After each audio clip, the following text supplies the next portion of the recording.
have to really give credit to Cleveland, and particularly in the first half. Even though they gave up 61 points, we talked earlier, there were some spectacular plays by Klay Thompson to keep him in the game.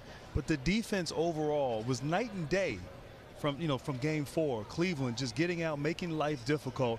We're actually going to be blinded by the 82 points combined of Kyrie and LeBron, but collectively, defensively, I thought Cleveland did a stellar job. It was an intense game on both sides. There were 19 blocked shots in this game between the two teams. LeBron had 3 of them on his own, but guys were coming down and were sharp in terms of shot making for the most part. It looked like even some of the misses were good. Although I'll say this, Golden State, for a really good shooting team, has more air balls than anybody I've ever seen.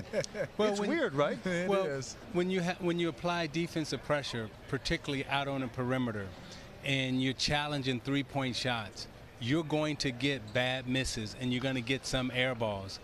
During the regular season, we didn't see great perimeter defense.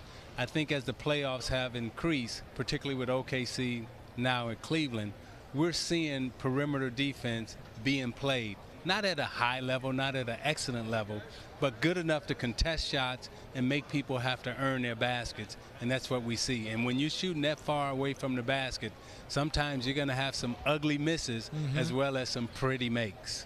Both teams will probably look back at the Warriors' possessions and see a few missed shots that they might not count on moving forward. In terms of, if you're Cleveland, you're probably thinking you dodged some bullets here. Well, they did dodge some bullets. Obviously, what Isaiah said was right. I mean, Cleveland made Golden State a little uncomfortable. They got in their space, forcing right here Klay Thompson to take an ill-advised shot. We've seen Steph Curry make this shot a number of times. He missed that there. And then Harrison Barnes, Smitty, I mean, he had 2 or 3 open looks. They were just letting him shoot, and he made those shots earlier. We've seen Steph Curry make this shot. No one's within 5 feet of him, but was unable to knock it down. So, not making shots at critical times. Once again, Harrison Barnes at top of the key. Matt, they may have dodged a bullet a little bit here. Those were shots that we're accustomed to seeing. But, hey, it's a make or miss league.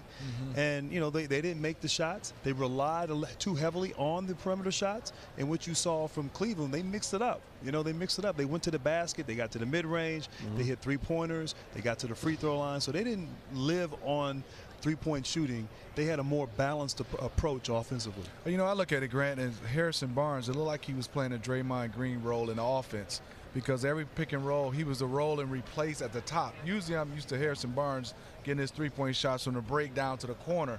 He didn't look comfortable, Isaiah Grant, taking those top of the key threes. Hesitation, a little bit long for him. If he could have knocked down some shots, they'd have changed their defense a little bit. And we know that the top of the key on out, those are the longest 3-point shots to make. As you come around on the side and in the corner, those are the short 3-pointers. Draymond Green knocks down those long 3-pointers like Klay and Steph does.